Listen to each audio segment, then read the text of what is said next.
Assalamualaikum warahmatullahi wabarakatuh. Selamat berjumpa kembali di channel kami Kusmana Family.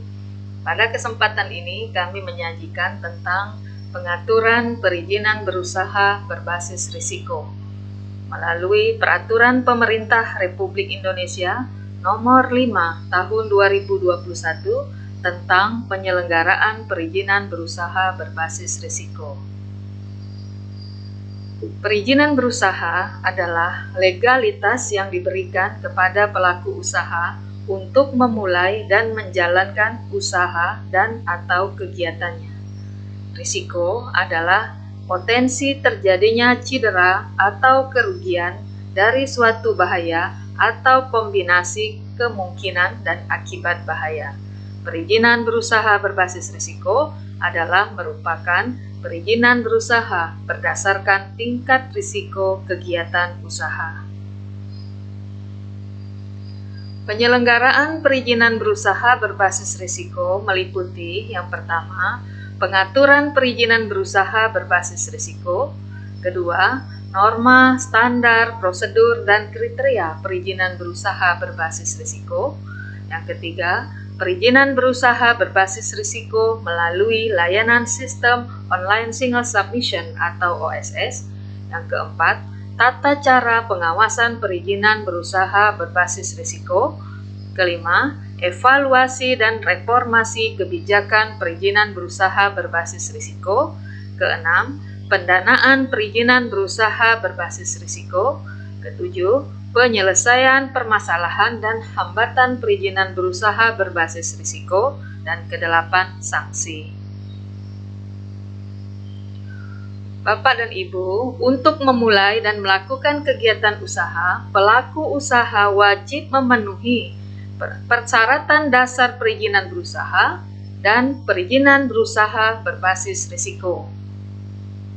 Persyaratan dasar perizinan berusaha meliputi yang pertama, kesesuaian kegiatan pemanfaatan ruang, yang kedua, persetujuan lingkungan, yang ketiga, persetujuan bangunan gedung, dan yang keempat adalah sertifikat layak fungsi.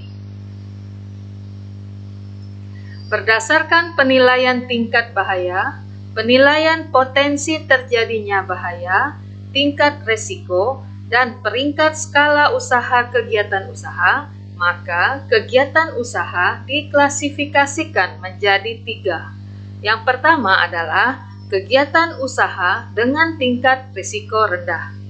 Yang kedua, kegiatan usaha dengan tingkat risiko menengah. Dan yang ketiga, kegiatan usaha dengan tingkat risiko tinggi.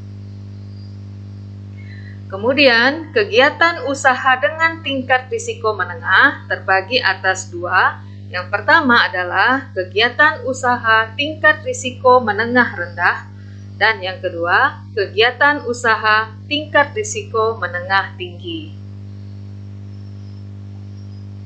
Bapak dan Ibu, untuk perizinan berusaha, kegiatan usaha dengan tingkat risiko rendah diberikan berupa nomor induk berusaha atau NIB, yang merupakan identitas pelaku usaha sekaligus legalitas untuk melaksanakan kegiatan usaha. NIB diberikan untuk kegiatan usaha dengan tingkat risiko rendah yang dilakukan oleh usaha mikro kecil, yang berlaku juga sebagai yang pertama, sebagai Standar Nasional Indonesia atau SNI, sebagaimana dimaksud dalam peraturan perundang-undangan di bidang standarisasi dan penilaian kesesuaian. Dan yang kedua, berlaku sebagai pernyataan jaminan halal, sebagaimana dimaksud dalam peraturan perundang-undangan di bidang jaminan produk halal.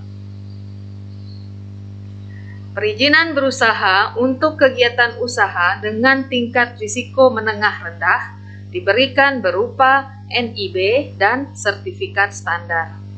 Sertifikat standar merupakan legalitas untuk melaksanakan kegiatan usaha dalam bentuk pernyataan pelaku usaha untuk memenuhi standar usaha dalam rangka melakukan kegiatan usaha yang diberikan melalui sistem OSS.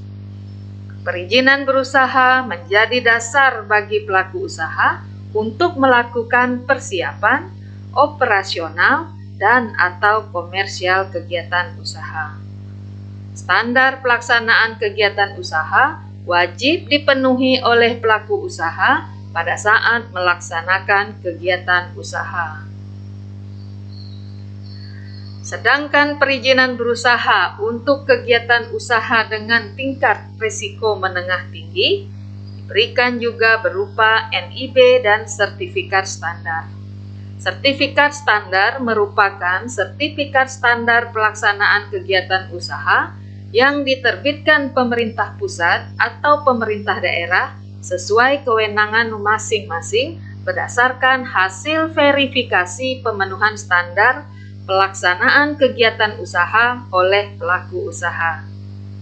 Setelah memperoleh NIB, pelaku usaha membuat pernyataan melalui sistem OSS untuk memenuhi standar pelaksanaan kegiatan usaha dalam rangka melakukan kegiatan usaha dan kesanggupan untuk dilakukan verifikasi oleh pemerintah pusat atau pemerintah daerah sesuai kewenangan masing-masing. Terhadap pernyataan melalui sistem OSS, lembaga OSS menerbitkan sertifikat standar yang belum terverifikasi.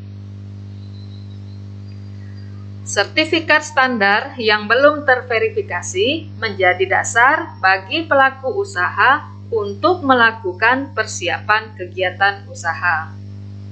NIB dan sertifikat standar yang telah terverifikasi merupakan perizinan berusaha bagi pelaku usaha untuk melakukan kegiatan operasional dan atau komersial kegiatan usaha.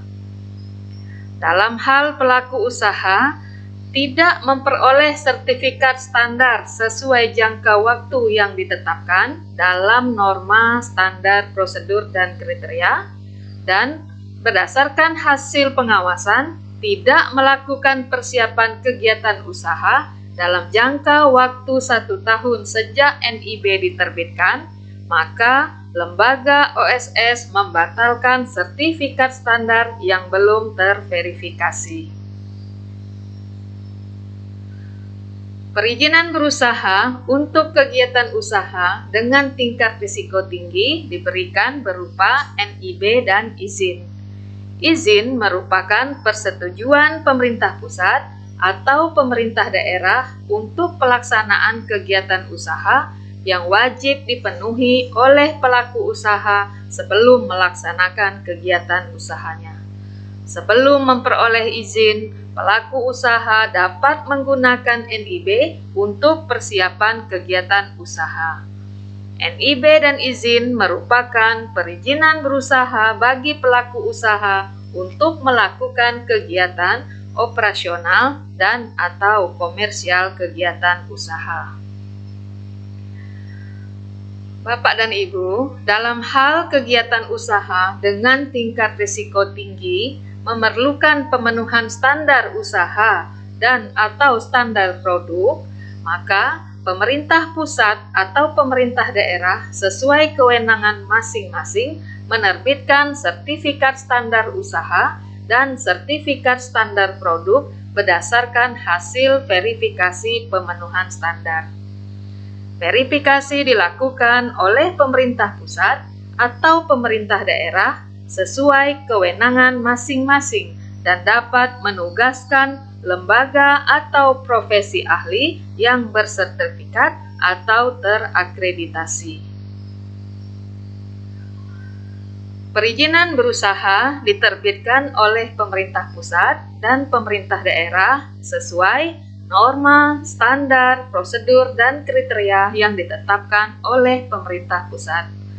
Pelaksanaan penerbitan perizinan berusaha dilakukan oleh yang pertama, lembaga OSS, yang kedua, lembaga OSS atas nama menteri atau kepala lembaga, yang ketiga, kepala DPM PTSP provinsi atas nama gubernur, yang keempat, kepala DPM PTSP kabupaten kota atas nama bupati atau wali kota, yang kelima, administrator kawasan ekonomi khusus atau KEK, dan Kepala Badan Pengusahaan Kawasan Perdagangan Bebas dan Pelabuhan Bebas atau KPBPB.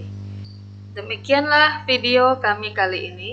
Semoga bermanfaat dan terima kasih. Sampai jumpa di video selanjutnya. Jangan lupa untuk tetap mendukung kami dengan cara like, share, komen, subscribe, dan tekan tombol loncengnya. Billahi taufik wal hidayah. Wassalamualaikum warahmatullahi wabarakatuh.